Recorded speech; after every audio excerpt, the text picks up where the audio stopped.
Hey y'all, happy Friday. It's hard to believe it's already Friday again. We're already through the first week of September. Time just goes by so stinking fast, which I'm kind of happy because, I want it to go by fast so I can go see my grandson. But I don't really like it to go by fast because we miss so much when it does. And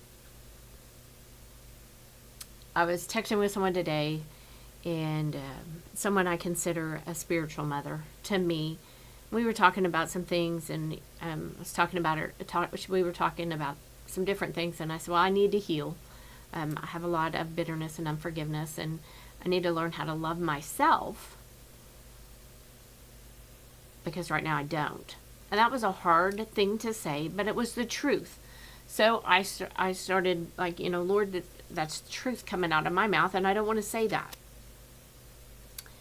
So I went to Galatians, and it's verse 5, or chapter 5, starting at verse 13.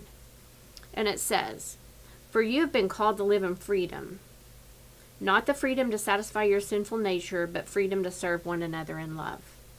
For the whole law can be summed up in this one command: love your neighbor as yourself.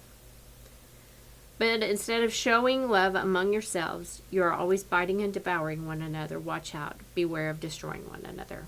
And in my Bible, I put, "Watch your words." How do we love ourselves? Because we are our hardest critics. Or I am. I know that I am. I am my own worst enemy. I'm my hardest critic. I overthink. Well, I should have said that. Or I should have went here. I should have done that. Oh, goodness, I messed that up. Or even if I really didn't. If I did mess it up, I think I did. And I'm hard on myself. So when he calls us to live in freedom, he's calling us to live in him. In the freedom that he gives us. In the freedom that we get from being his child. In the freedom that we don't have to beat ourselves up, and we don't have to tear ourselves down, and we don't have to do any of that, because we get to live in the freedom of his love, of his goodness, of his mercy, and of his grace. I was writing a letter to Canaan earlier, and the verse that I put in there is, work with enthusiasm as if you were working for the Lord rather than people. Because I know it's hard. He's being scrutinized daily. I mean, they're getting yelled at and screamed at, and they're breaking him down to make him into soldiers, and I understand that. My dad was in the military, so I understand it.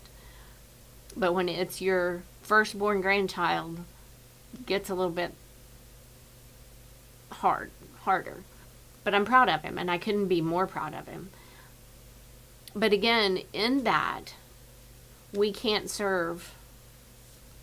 work for the Lord if we're not in our own heart knowing that that's who we're working for. You have been called to live in freedom, not freedom to satisfy your sinful nature, but freedom to serve one another in love. Are we truly serving one another? Or are we doing the last part? But instead of showing love among yourselves, are you always biting and devouring one another? Watch out. Beware of destroying one another. I know that I allow other people's words to dig deeper into me than I should, or other people's actions. I'm a huge believer of not listening to people speak sometimes, just watch their actions. Because I've gotten apology after apology after apology, but the actions have gotten worse and worse and worse. So that just tells me the apology doesn't really mean anything. So we have to be in ourselves knowing how good we are because of the love that God put in us. The love that he has for us. I was talking about my dad yesterday. My dad was a perfect example of a servant. My dad served other people very well, and that's where I learned how to do it. He had a servant's heart. He knew everybody in Oilton that was on oxygen, and if the electricity went off, he knew who he needed to go check on. He had a servant's heart. People could wake him up at 2 o'clock in the morning, and he would go and help. He had a servant's heart. I saw that in him, but I have a hard time sometimes seeing it in myself, even though I know I do. I know I have a servant's heart. I would rather love on people than love on myself. But the Lord is showing me I need to love on myself so I can love on people. I need to see what He sees in me, and I need to understand that He called me for such a time as this. He called me to this place that I am now serving. He called me here. It was a hard, hurtful road that brought me here. But He called me here. And I'm letting other people and other things change my calling. So I'm trying really hard to hear the Lord, shut out the noise, and do as He's called me to do. And that's what that's been my struggle. And I'm so thankful that He brings me to these verses. I'm so thankful that He brings me to His Word when I'm struggling, when I'm angry, when I'm mad, He brings me to His Word. He brought me to His Word last night when He was talking to me about fear again, because I have been letting fear creep back in slowly.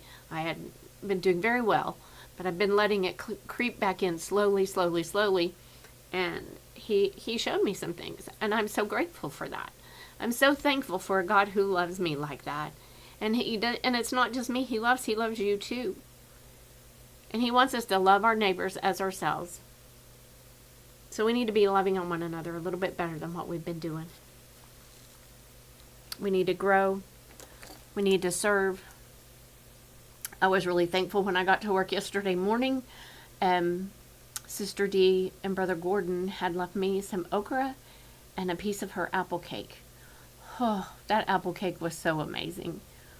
And they are truly a godly example of serving and giving and loving their neighbors as themselves.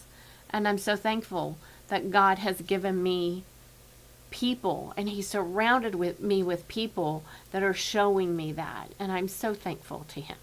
So thankful to Him. So I hope you guys are having a great day. I don't know about everybody else, but we got a pretty good rain shower this morning. I was going to come to work and water the flowers, but when I walked outside at home, I was like, oh, it rained. I didn't hear it rain, but it had rained pretty hard, pretty good. It didn't last a long time, but it was a good rain. So I didn't have to water the flowers when I got here, and I was like, thank you, Jesus. Thank you for that beautiful rain that watered those flowers. So I hope you all got a little bit of rain. I hope you all get a little bit of refreshing in your soul this weekend. Stay safe, stay cool. I don't think it got as hot today as they expected, or not here because we got that little bit of rain, but enjoy whatever the Lord has put before your path this weekend. Men, don't forget, or tomorrow morning, I'm going to start with tomorrow morning. Tomorrow morning is the Walk for Trey. Starts at 9 a.m. at Jim Thorpe, it's the Homer Ray Gymnasium, I believe, in Yale. It's right off the highway. Right there, you'll see people there gathering. The walk is a suicide awareness walk in honor of Trey Seward.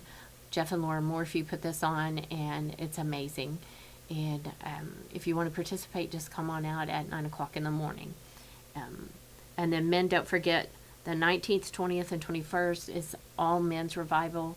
Or not really revival, it's a gathering with Marcus Torkinson. So come out, and I promise you will glean something from that. It will be amazing. I want to thank our sponsors, Don and Sheila Ferris, Kim Morris, Gordon and Dee Kennard, Stacy Reese at My Travel Misha, Genesis Home Health, Parco Tax, the Watkins family, and Travis and Maddie Holloway. Thank you all so much for pouring into this ministry so that we can be online, maybe not every day, because we know that I miss some days, but I got here, got the deposit done, ran over, made it, grabbed a bite to eat, and then came back so I could make sure that I got on today. So I hope you all have a great, great weekend, and I'll hope to see you back here on Monday. See ya.